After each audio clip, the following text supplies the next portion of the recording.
Eu converso com o Dr. Roger Diniz, ortopedista, mas antes confiro uma dica da doutora Edivânia Azevedo Silva, cirurgia dentista. Olá, eu sou a doutora Edivânia Azevedo Silva, especialista em ortodontia e estou no programa Arte de Viver para mais uma dica sobre odontologia.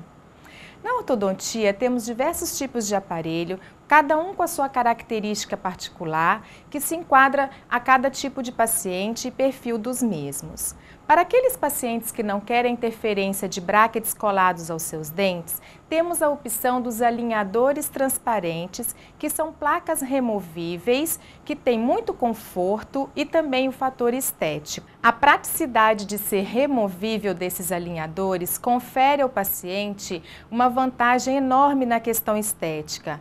Também para os pacientes com comprometimento periodontal, facilita muito para a sua correta higienização, engrandecendo assim o tratamento ortodôntico. Para maiores informações, acesse a minha página no Facebook, Edivânia Azevedo Silva, ou através do telefone 3285-6993.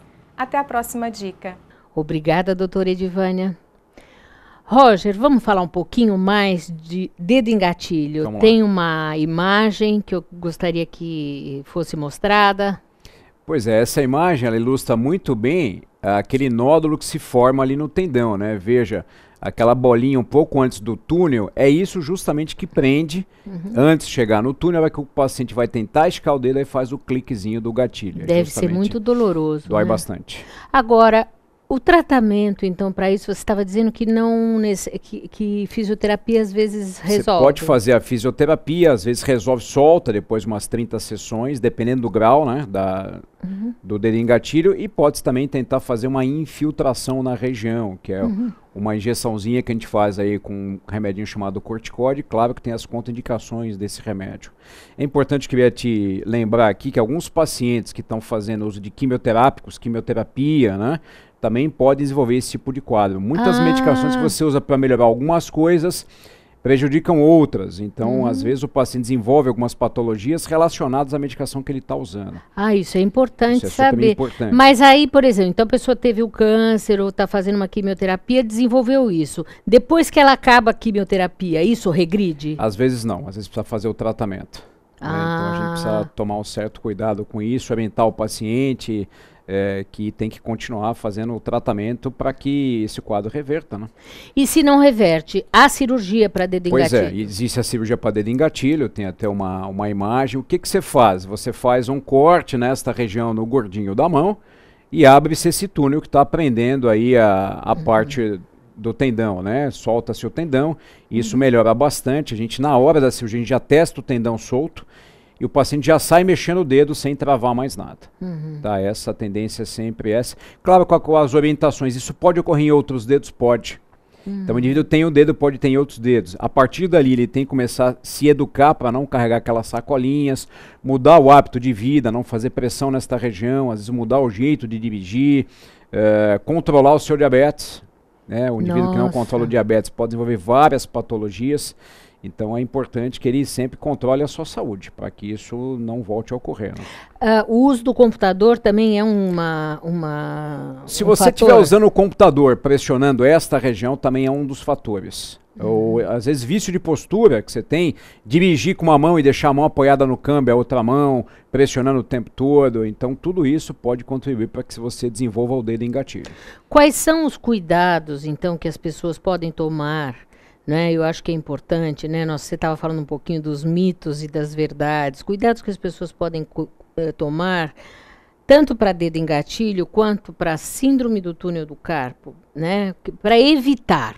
No caso, diabetes, você já falou, controlar o diabetes, em ambas. Controlar a alteração de tireoide, hipotireoidismo. Né? Você tem que evitar vício de postura, um indivíduo que assiste televisão com a mão dobrada, então isso ele pode ser um sério candidato a desenvolver uma síndrome do túnel do carpo. As pessoas vão ao supermercado, carregam aquelas milhões de sacolas pressionando nesta região. Às vezes tem criança pequena, sacola de criança com um monte de apetrecho, é super pesado. Isso também pode desenvolver aqui um dedo em gatilho nesta região. Mas, por exemplo, agora eu vou bancar o advogado do diabo. Vamos lá. Existem profissões, e nós temos vícios relativos à profissão. Então, por exemplo, o dentista, ele desenvolve algumas doenças relativas à profissão. Eu tenho vários pacientes dentistas. Não é? Psicólogo desenvolve porque fica muito tempo sentado. É um problema. E aquele rapaz, aquela pessoa que fica no computador, como evitar as doenças decorrentes dos vícios posturais relativos à profissão? O principal é a ergonomia, o jeito que ele vai sentar. É isso. A cadeira que ele vai utilizar tem que ter uma cadeira com apoio para cotovelo, para que não force os ombros, apoio para o punho, para que não fique em posições viciosas, de preferência o computador na altura dos olhos. Tudo que você estiver utilizando, deixar aqui próximo, você não tem que ficar se virando para pegar as coisas, para que você não tenha que ficar se mexendo.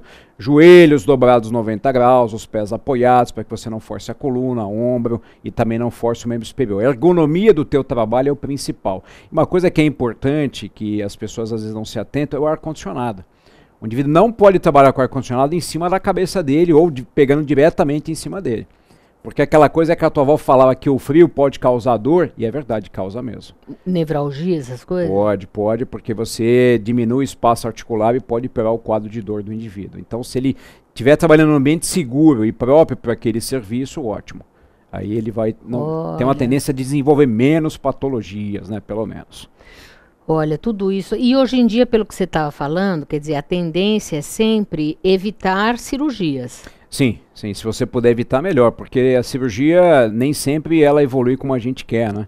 O indivíduo às vezes é um fumante, dificulta bastante, tem doenças associadas, principalmente o diabetes, atrapalha muito pra gente, aumento de colesterol, então se puder tratar de maneira sem ser com cirurgia, melhor. Mas às vezes é inevitável, não tem jeito. E no caso, para síndrome do túnel do carpo e para dedo em gatilho, existe algum exercício que a pessoa possa estar fazendo para evitar? Existe, principalmente alongamentos no sentido de você estender a mão. Quanto mais você deixar a mão estendida e o punho, melhor. Alongar o cotovelo, puxar o punho para trás, um pouquinho para frente, alongar a parte do ombro, porque o corpo é feito para estar se mexendo, né? Aquela coisa de você ficar parado, tudo que para atrofia. Então você tem que estar sempre alongando o paciente, evitar carregar muito peso, né? A gente sempre indica o indivíduo carregar no máximo 10% do seu peso corporal. Olha que coisa interessante. Se você pesa 70 quilos, você não pode carregar mais que 7 quilos. Você vai estar forçando o ombro, coluna, cotovelo, então você tem que respeitar os seus limites. E muitas vezes as pessoas não respeitam. Vai trocar aquele galão de água de 20 quilos, o paciente pesa 60 quilos, é incompatível. Né? Vai para academia, opa, vou me movimentar, mas às vezes na academia você está fazendo exercício de maneira errada, pegar muito peso, forçar demais a tua mão, faz sem alongamento, faz sem orientação, isso tudo você tem que tomar cuidado. Então, aquela dica de que se você trabalha muito tempo sentado, de repente, pequenas pausas em que você faz esses alongamentos, Perfeito. Isto é importante? Super importante, pelo menos a cada 1 hora, faça os alongamentos, levanta, dá uma caminhada, sai um pouco do ambiente onde você está, isso é importante, para que você não trabalhe seguidamente, né? Porque não só o dedo de gatilho, depois os tendões também ficam inflamados. Né? Você faz muitas cirurgias de mão. Além de dedo em gatilho, que você opera e túnel do carpo, o que mais se opera a mão? Bom, a gente opera bastante as tendinites da região do punho aqui, a gente chama de tendinite de Kerven, que é uma tendinite que dá no primeiro túnel aqui, que pega principalmente o polegar, a gente opera bastante isso. Patologias de cotovelo com pressões de nervo, aqueles cistos que se dão na mão, o cisto de punho dorsal, o cisto volar, traumas, né, os traumas envolvidos com a mão, a gente opera mais partes moles e essas partes que a gente chama de cirurgia eletiva, não é uma emergência, a gente faz bastante isso. LER é operado também? LER inclusive o síndrome do carpo entra num dos dispositivos da LER e as tendinites também. Mas a gente tem que sempre tentar o tratamento conservador e mudar o ambiente de trabalho do indivíduo. Não adianta eu operar o paciente e ele voltar para o mesmo ambiente que ele está com dificuldade. Porque vai ser recorrente. Não adianta nada, ele vai piorar.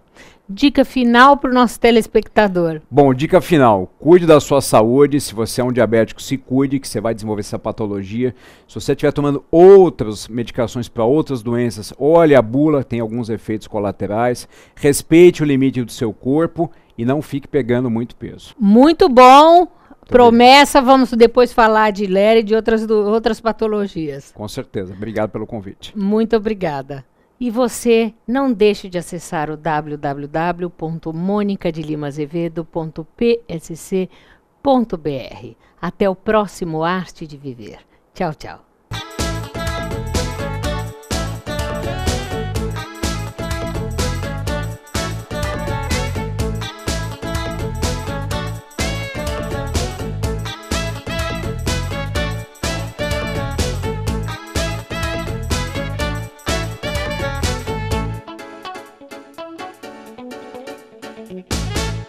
Programa Arte de Viver. Apoio Sicom, Sindicato dos Condomínios Prediais do Litoral Paulista, a mão amiga no momento certo. E Santini Ortomolecular, terapia de reposição de oligoelementos via derme para o seu equilíbrio físico, emocional e metabólico.